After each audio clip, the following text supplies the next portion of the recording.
आईने हिंदी के एक नए एपिसोड में आपका स्वागत है।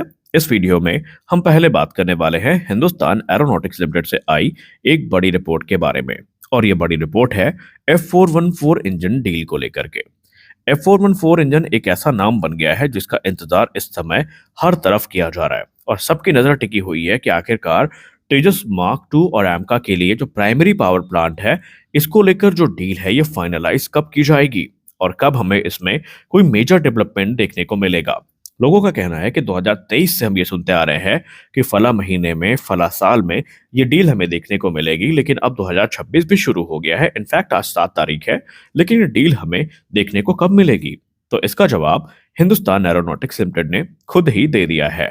हिंदुस्तान एरोनॉटिक्स लिमिटेड ने कहा कि जो हमारा F414 इंजन है, इसके प्रोडक्शन की तैयारी हमने ऑलरेडी शुरू कर ली है और जनरल इलेक्ट्रिक एरोस्पेस के साथ जो अभी तक हमारे वाद विवाद थे, जो अभी तक आपसी सामंजस्य नहीं बन पाया था, उसको हमने क्लियर कर लिया है। आसान शब्दों में बात करें तो जितने भी पोटेंशियल हर्डल्स थे, ये दूर कर लिए गए हैं और अब इस प्रोग्राम को फास्ट ट्रैक करने पर जोर दिया जा रहा है। निगोशिएशंस ऑलमोस्ट पूरे हो चुके हैं, अब इसमें कोई अभी अवरोध बचा नहीं है। अब यहाँ पर सिर्फ एक औपचारिकता ही है कि डील को अनाउंस कब किया जाएगा। तो इस पर बात करते हुए उन्होंने कहा कि 2026 अप्रैल से लेकर जून के बीच में जो डील है उसको अनाउंस किया जा सकता है। और यहाँ पर 80% ट्रांसफर ऑफ टेक्नोलॉजी, जिसको लेकर एक समय मीडिया में कहा गया था कि अमेरिका कंफर्टेबल नहीं है, उस पर आम सहमति बन चुकी है। और इनिशियल जो ट्रेंच आपको देखने को मिलेगा उसमें 140 जो F414 इंजन है, इनकी डील को फाइनलाइज किया जाएगा, जो कि मुख्यतः तेजस मार्क टू प्रोग्राम से संबंधित होंगे। सोर्सेज ने मीडिया से बात करते हुए ये भी कहा कि पहले सेगमेंट में तो वैसे हम सिर्फ 140 यूनिट की तरफ जा रहे हैं, लेकिन अगर हम एमका को भी इसमें कंबाइन कर लें तो ये नंबर्स इंजन के जो है डील में ये 250 को पार कर सकते हैं। और सरप्लस कैपेबिलिटी का या कैपेसिटी का एक बेनिफिट ये भी होगा कि किसी विषम परिस्थिति में हमारे पास जो रिजर्व इंजन है ये पड़े रहेंगे। रिजर्व इंजन से याद आया, आपके एक प्रश्न का पहले ही उत्तर दे दे, वरना कमेंट सेक्शन में युद्ध की तैयारियां ऑलरेडी शुरू हो गई होंगी। लोग यही पूछेंगे कि भाई रिजर्व इंजन तो जाने दो, अभी हम जब इंजन डील फाइनलाइज नहीं हुई तो तेजस मार्क टू के प्रोटोटाइप की उड़ान कैसे भरेंगे? एम का प्रोटोटाइप में क्या यूज किया जाएगा और मोस्ट इंपॉर्टेंटली टेडवीएफ में हम क्या यूज करेंगे? तो आपको बता दें कि 8 से ज्यादा जो रिजर्व इंजन है F414 वो हमारे पास ऑलरेडी उपलब्ध है। यानी कि ना तो तेजस मार्क टू के प्रोटोटाइप में कोई दिक्कत आने वाली है और ना ही एमका मार्क वन के प्रोटोटाइप में कोई दिक्कत आने वाली है। यहाँ पर जो बात की जा रही है वो बड़े स्केल में इंजन की मैन्युफैक्चरिंग को लेकर की जा रही है, जो कि आगे चल के जो प्रोडक्शन वेरिएंट होंगे उनमें यूज किए जाएंगे, ना कि इनिशियल प्रोटोटाइप्स की बात यहाँ पर की जा रही है। और F414 को लेकर के एचएल ने यह भी कहा कि 2023 से प्रयास किया जा रहा था कि जो गवर्नमेंट टू गवर्नमेंट डील है, US India defence technology and trade initiative यानी डीटीटीआई, इसके अंतर्गत डील को फाइनलाइज किया जाए, जिसकी लागत तकरीबन 1 से लेकर 1.15 बिलियन डॉलर्स के बीच में होने वाली है। लेकिन बीच में कुछ हर्डल्स आए जिनके चलते कभी आम सहमति नहीं बन पाई। लेकिन अब ऐसा माना जा रहा है कि कुल मिलाकर के यहाँ पर जो चीजें हैं वो सामान्य हो चुकी हैं और ये इंजन कभी भी आपको फाइनलाइज होते दिखाई पड़ सकते हैं। अब सवाल ये उठता है कि इसका निर्माण किसके तरफ से किया जाएगा? तो इसका निर्माण एचएएल और जीई के संयुक्त उपक्रम में किया जाएगा, जहां पर ऑलरेडी इसकी जो फैसिलिटी है वो एचएएल की तरफ से तैयार की जा रही है। और F414 इंजन हमारे लिए कितना इंपॉर्टेंट है, शायद अब इसके बारे में बात करना बेईमानी होगी, क्योंकि आप सब इसके बारे में भली भांति जानते हैं। बस हम यही उम्मीद करेंगे कि F414 उसी गति को ना प्राप्त हो जिस गति में हमें F404 देखने को मिले हैं, क्योंकि ऑलरेडी इनके डिले के चलते जो हमारा तेजस मार्क 1A प्रोग्राम है ये बहुत प्रभावित हुआ है। और हम बिल्कुल भी नहीं चाहेंगे कि इसमें डिले हो, क्योंकि इसमें डिले का सीधा मतलब ये है कि तेजस मार्क 2 की टाइमलाइन इससे डायरेक्ट इम्पैक्ट होगी।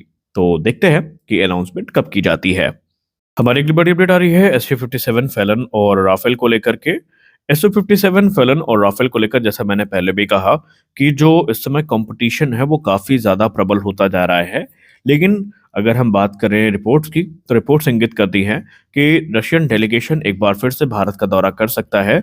और इस दौरे में रिपोर्ट में ये बताया जा रहा है कि जो फाइनल प्रपोजल है, जो फाइनल रोड मैप है, ये भारत को हैंडओवर किया जाएगा और प्राइसिंग को लेकर के भी एक जो आकर्षक ऑफर है वो दिया जा सकता है।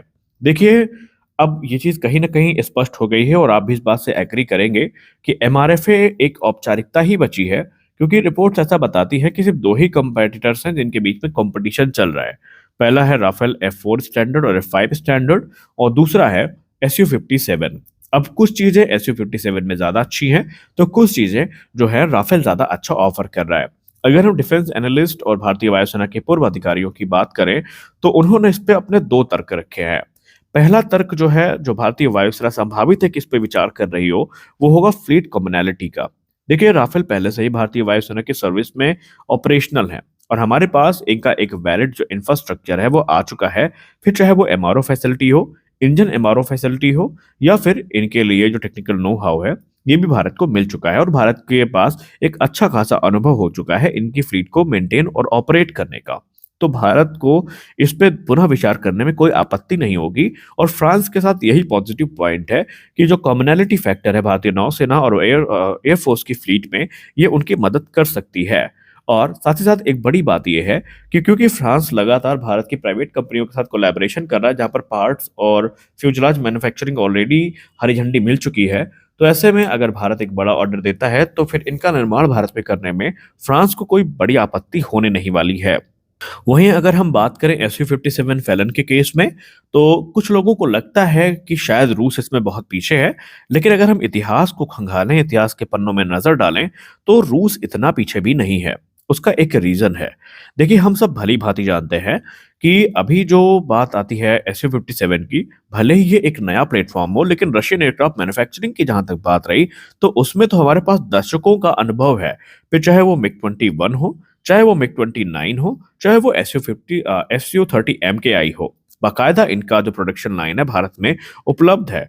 और क्योंकि रूस ने कह दिया है कि 70% से ज्यादा जो इक्विपमेंट्स है, ये पूरी तरीके से कंपैटिबल हैं SU-57 प्रोडक्शन के लिए, सिर्फ 30% ही मॉडिफिकेशन की जरूरत पड़ेगी। रूस ने तो यहां तक कह लिया है कि भारत जो फ्रेंच फाइटर एयरक्राफ्ट के लिए MRFA पैकेज भी एक्सपेक्ट कर रहा है, उसी पैकेज में भारत के पास तकरीबन 200 SU-57 आ सकते हैं।